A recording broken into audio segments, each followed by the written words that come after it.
We've journeyed to the heart of Japan to unlock the secrets of the mysterious assassins of feudal Japan. They were called the Ninja.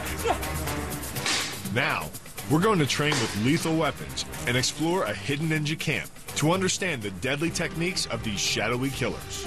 And it's all in preparation for the ultimate test, a showdown with two students of the world's last living ninjutsu master. There are hundreds of distinct fighting styles in the world. They are practiced in every nation and by every people. Now, Jason Chambers, a mixed martial artist and professional fighter,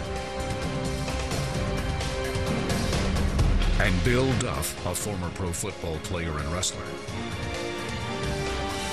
are embarked on a mission to explore the history and techniques of these incredible martial arts. And at the end of each journey, one of these two warriors will face the ultimate test. They'll try to survive a real fight with a true human weapon.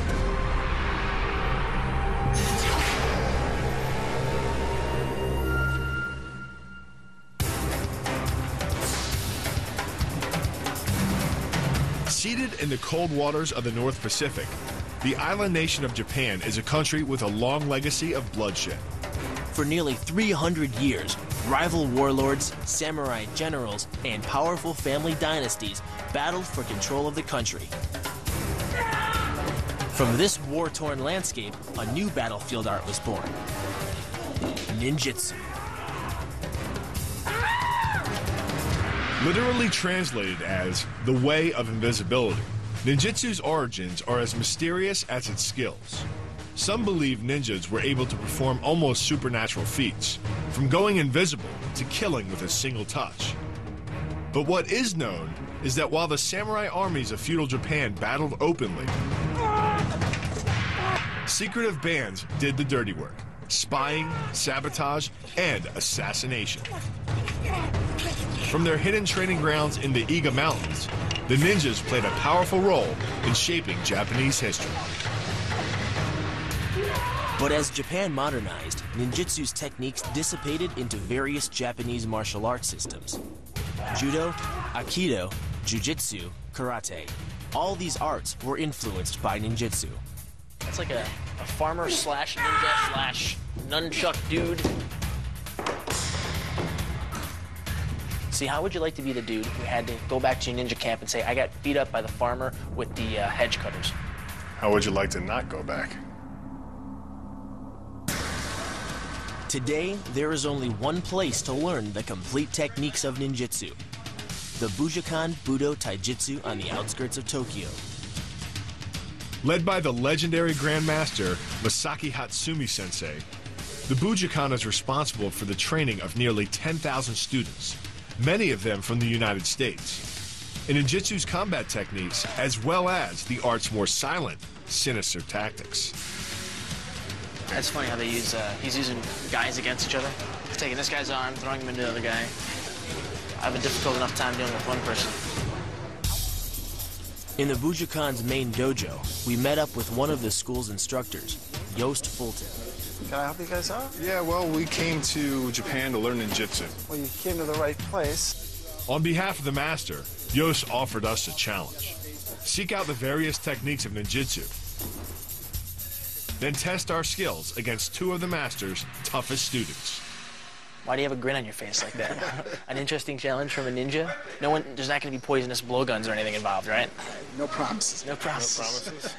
Great. Right. Perfect. You came to Well, it was challenge nice us, meeting right? you. Yeah, right. Thanks, Thanks, Yost. guys. We'll see you soon. If I had a smoke bomb, I'd throw it right now and leave. Let's go, my ninja. Let's go. It was clear we'd have to be ready for anything. So to begin our ninja training, we headed out into Tokyo's urban sprawl. Our destination was the dojo of Horibe Kopo Sensei.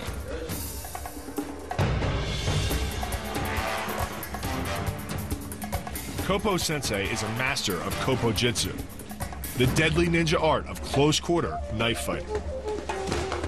Jason-san desu. Bill-san desu. Sensei explained to us that because ninjas often infiltrated enemy territory dressed as farmers and peasants, they couldn't go armed with large weapons like a sword. Often they were armed with nothing more than small knives called tanto.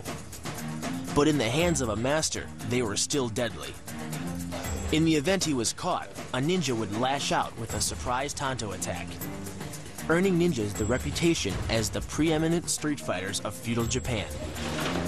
So their style was based on street fighting. It's not for ring or combat. It's how to use different things that they would find on the street as weapons and street-oriented martial arts, right? Of course. All right. Haribe Kopo Sensei began our Kopo Jitsu training by showing us how to stab an opponent.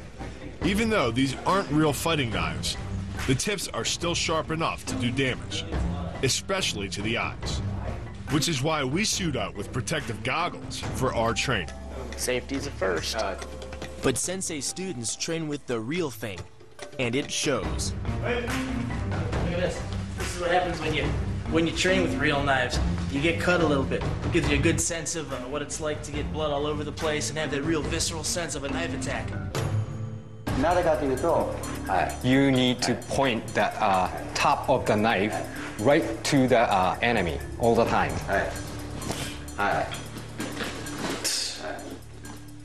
As in many martial arts, your best Kopo offense is often a solid defense. So Kopo Sensei taught us the key defensive technique designed to meet an attacker head-on. It's a solid move right there. The maneuver begins by blocking an attacker's initial assault. Then, a quick strike to the eyes temporarily blinds your opponent. Okay, strike to his eyes. Right. Straight out. From the elbow. Boom. Stand right. Okay. Securing the wrist, the attacker is flung to the ground with a jiu-jitsu-style takedown. Hold your left hand as this, and then lean your body onto the ground, and then you use your knee to drop the enemy's knife.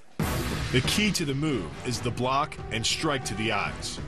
The block and strike disrupt his concentration, allowing you to take control of his attacking arm. The hyperextension of the elbow, created by pulling back on the locked arm, virtually ensures that he will be taken down. The knee strike to the wrist dislodges the knife and further loads the elbow and shoulder. The technique can easily result in damage to the elbow joint, the tendons of the rotator cuff, or even a broken arm.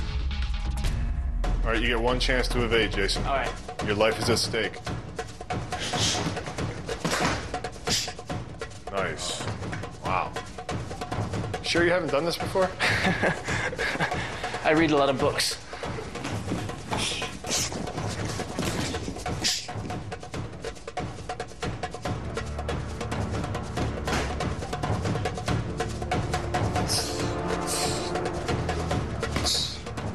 This is a great position to have a knife attacker in because you have a choice of breaking the elbow, getting rid of the knife, taking it for your own, and then ending your opponent's life if you so choose.